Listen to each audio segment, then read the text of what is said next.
આળસી કાગડો।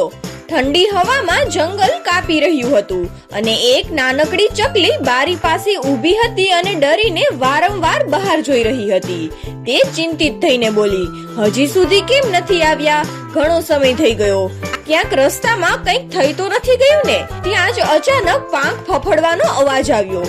ચકલીએ જોયું કે તેમનો પતિ ઝડપથી ઉડતો ઉડતો ઘરે આવી રહ્યો હતો। જેમ જ તે ઘરમાં આવ્યો કે ઠંડીથી કાપીને બોલ્યો, અરે બહાર બહુ ઠંડી છે, આજે તો જંગલની હવા જ બદલાઈ ગઈ। ચકલી તરત તેમની પાસે આવી અને બોલી, તમે તો આ અનાજ લેવા ગયા હતા ને, લાકડા કેમ લાવ્યા?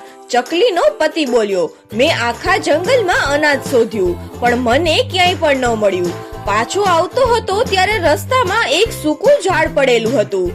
મેં વિચાર્યું ખાલી હાથ આવવાથી સારું કે આ લાકડા લઈને આવું। ચકલીએ આશ્ચર્યથી પૂછ્યું, પણ આ લાકડા શેના કામના?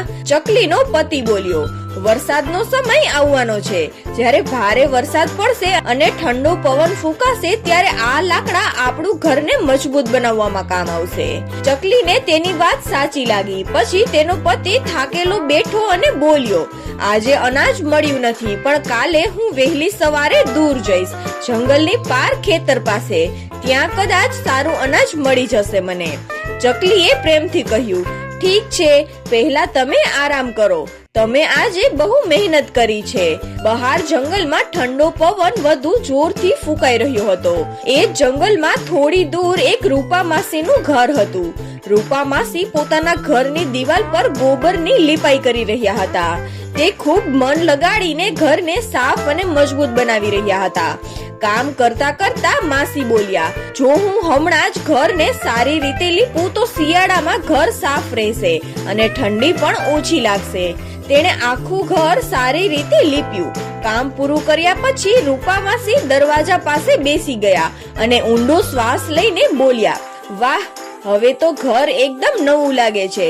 પછી તે થોડા આરામ કરવા લાગ્યા, પણ તેને ખબર નહોતી કે જંગલમાં હવામાન જલ્દી બદલવાનું છે। રૂપા માસી ધીમે ધીમે ઘરમાં ગયા અને ચારે તરફ જોયું અને પછી પથારી પર બેસી ગયા। થાકેલા અવાજમાં બોલ્યા, અરે આજ તો હું બહુ થાકી ગઈ છું, હવે થોડું આરામ કરું। એમ કહીને માસી ધીમે ધીમે સૂઈ ગયા અને ચાદર ઓઢી અને થોડા સમયમાં ઊંઘી ગયા। જંગલમાં થોડે દૂર એક મોટા ઝાડ પર કાલુ કાગડો અને તેમની પત્ની ભૂરી રહેતા હતા।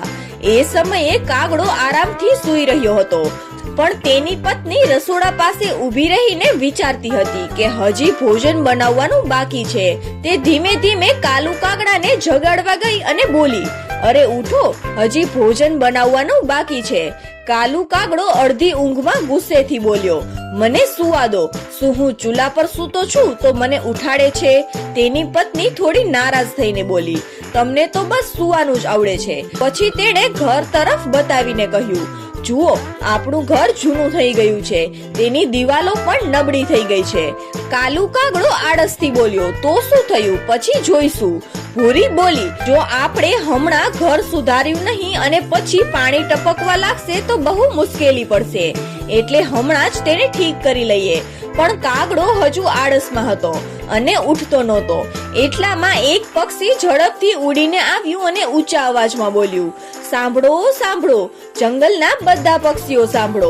તેની વાત સાંભળીને બધા પક્ષીઓ પોતાના ઘરમાંથી બહાર જોવા લાગ્યા। પક્ષી બોલ્યું, મને ખબર મળી છે કે આવતા 2 દિવસમાં ભારે વરસાદ પડવાનો છે, એટલે બધા પોતપોતાના ઘરની તૈયારી કરી લો। આ સાંભળતા જંગલમાં હલચલ મચી ગઈ। બધા પોતપોતાના ઘરની ચિંતા કરવા લાગ્યા। સૌથી પહેલા આ વાત રૂપા માસી સુધી પહોંચી। તે ગભરાઈને બોલી, અરે આ શું થઈ ગયું? પછી તેણે પોતાની દિવાલ જોઈ અને બોલી, મેં તો હમણાં જ ગોબર લગાડ્યું છે, તેને સુકાવા માટે તો 10-15 દિવસ લાગશે।